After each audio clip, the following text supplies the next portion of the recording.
Hello guys, good morning. और आज है 365 डेज का चैलेंज का एक हसल डे, जो कि मैं आज ब्लॉगिंग कर रहा हूँ। और 140 प्लस डे हो चुका है, ठीक है। और भाई मैं आपको यही कहना चाहता हूँ कि मैं अभी पढ़ाई कर रहा हूँ सुबह से, अभी शाम को मैं ब्लॉगिंग कर रहा हूँ। मैं आपको बता दे रहा हूँ, जो सच रहता है सच बोलूँगा, उसके सिवा कुछ नहीं है, ठीक है। अभी नाइट हुआ है और मैं पढ़ाई कर रहा था भाई, इसलिए मैं मतलब बना नहीं पा रहा था। और वहाँ पर जय हो चल रहा है। तो दोस्तों, जय हो फिल्म देखने से मेरे को ये बात याद आती है कि एक रील याद आती है कि उसमें क्या बोला था। इसमें एक लेसन दिया गया, थैंक यू की बजाय तीनों को हेल्प करो और उन तीनों से कहो कि और तीनों को हेल्प करें। तो इसमें रील में क्या बोलता है इंस्टा में, पता है? थैंक यू के थैंक यू की वजह से आप तीनों को धोखा दो और उन तीनों और किसी तीनों को धोखा दे, ऐसे करके धोखा देना खत्म हो जाएगा। खतरनाक बात बोला था एक नेपाली गाय ने, ठीक है। और कल WPL मैच में तो लड़कियां तो लड़के से बेहतर अच्छे से खेल रही है भाई, सच बोल रहा हूँ, ठीक है। इतना अच्छे से खेल रही है, क्या ही बताऊँ। और देख लो, मैं पढ़ाई कर रहा हूँ मेरे भाई। अभी थोड़ा यहाँ पर थोड़ा मेरे को पढ़ने दो दोस्तों, और मैं आपको बाद में कुछ सिखा दूंगा। मतलब मेरा बुक रहा है ना, उससे मैं तो कुछ तो पढ़ूंगा। सुबह सुबह पढ़ रहा था, सुबह सुबह ये पढ़ रहा था। नहीं, बाद में बताऊंगा, अभी पढ़ने का, ठीक है। तो मैं आपको बोला था कि ये वीडियो करने के बाद मैं आपको कुछ बताऊंगा, वो भी मेरे बुक से। तो मैं आपको यही बता रहा हूँ, देख लो कि यहाँ से आप पढ़ना स्टार्ट करो और समझो, ठीक है। समझ गए तो ठीक, नहीं तो मैं समझा दे रहा हूँ। तो इसमें बोला गया है, we all travel different to our ultimate destination. हम लोग डेस्टिनेशन के लिए डिफरेंट रोड से जाते हैं। For some of us the path is rocket then for others, but no one reaches the end without facing some form of adversity. तो भाई इसमें ये बोला गया है कि अगर आप एक घाटी पे जाते हो, मतलब टॉप पे, माउंटेन टॉप पे, तो आप किसी और रास्ते से जाओगे, मैं किसी और रास्ते से जाऊँगा। ये गारंटी नहीं है कि तुमको प्रॉब्लम नहीं आएगी और मेरे को प्रॉब्लम आएगी, ठीक है। सबको प्रॉब्लम आता है, क्योंकि भाई घाटी रहता है। घाटी just like up, down to up जैसे रहता है ना। मतलब रुको बता रहा हूँ, ऐसे ऐसे करके जो रहता है ऊपर में, जो माउंटेन टॉप रहता है, ऐसे करके जाने से प्रॉब्लम होता है। और I am not talking about mountain top.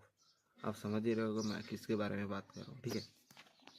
तो इसमें और ये बोला है, so rather than the fight it, why not accept it as the way of life.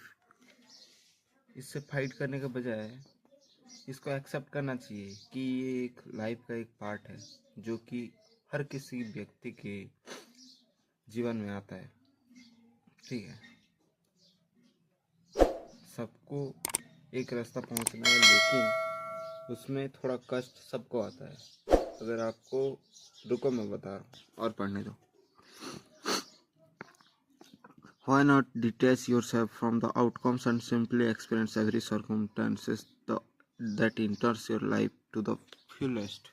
और इसमें ये बोला गया है, आप जो रास्ते में जाते हो, जो कुछ भी होता है, उसको आप इंजॉय करो, क्योंकि आप उसको एक्सप्लोर करना चाहते हो, ठीक है।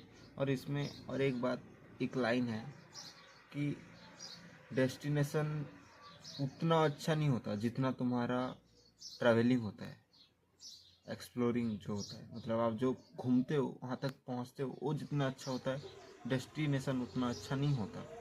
समझ पा रहे हो ना? डेस्टिनेशन से उतना सीख नहीं मिलती है जितना आप ट्रैवलिंग करके चढ़ते हो। अगर मैं अभी एक माउंटेन टॉप जाऊँगा, तो मेरे को जाते समय जितना समझ आएगा, जितना मेरे को टीचिंग, जो भी मेरे को स्टडी मिलेगा, उतना जितना मिलता है उतना मेरे को माउंटेन टॉप जाने से नहीं मिलेगा। ऐसा बोल रहा है कि आपको एंजॉय करना चाहिए आपके लाइफ के बारे में, ठीक है।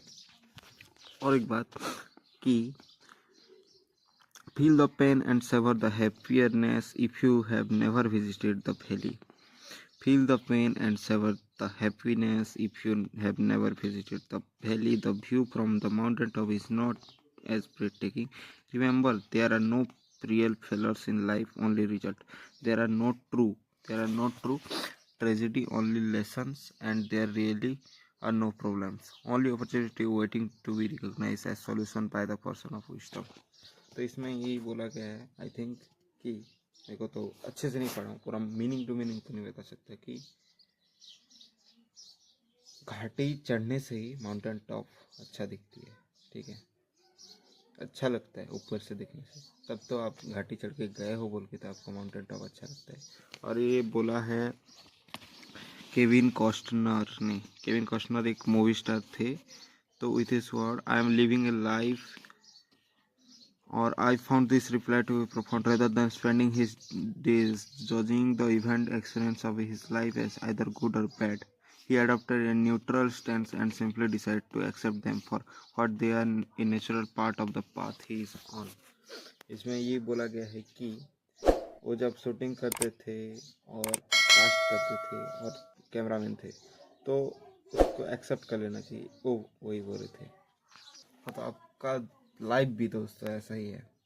आप एक जगह अगर पहुंचना चाहते हो तो आपको सफ़र करना पड़ेगा। ठीक है, आप सफ़र करोगे बोल के वहाँ जाके आपको सुंदर लगती है, मतलब एक चोटी को अगर आपको देखना है तो घाटी चढ़ना पड़ता है। घाटी चढ़ोगे तब जाके आपको चोटी से ऊपर जाके आपको अच्छा लगेगा कि हाँ अच्छा दिखता है ऊपर से नीचे, ऐसा लगता है। मतलब आप समझ पा रहे हो। लास्ट में दोस्तों मैं आपको यही कहना चाहता हूँ, feel the journey not just a destination और there is no failure in life, only lesson. Do your work, let go the success और रिजल्ट। ओके, आप अपना काम करते रहो और रिजल्ट को छोड़ दो। और इसके साथ मैं आज का दिन एंड करना चाहता हूँ, आज का ब्लॉग।